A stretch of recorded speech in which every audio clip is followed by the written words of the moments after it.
Eran sus últimas palabras. Siempre he manifestado y he mantenido la verdad. Me digo a mí mismo, tú no has hecho nada de lo que debas avergonzarte. Antes de que el juez decida, 6 semanas y 24 sesiones después, con más de 100 testigos, concluye el juicio por el mayor escándalo deportivo que se recuerda en Navarra.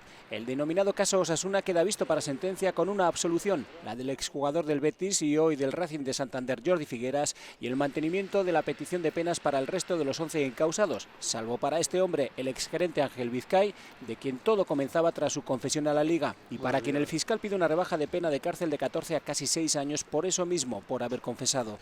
Mi objetivo también ha sido que Osasuna no saliese perjudicado.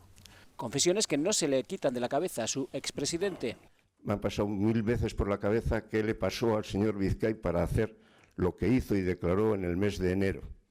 No lo entiendo, no lo entenderé. Saldré de esta sala y seguiré sin saber por qué. Salvo a Vizcay y el absuelto Figueras, la petición de pena se mantiene en el resto de encausados, que en el caso del vicepresidente Pascual, si en algo me he equivocado, pues desde aquí pido perdón. entona el mea culpa, mientras el exdirectivo Peralta pide justicia. Tras 5 años de haber pasado por prisión con el señor Archanco, solo pido a la sala, y creo que es de justicia, que sea justa y que se me juzgue, por favor, por lo que he hecho, no por lo que el run Rabio Macuto dice que he hecho. También ha hablado el extesorero Vandrés, defendiendo su gestión.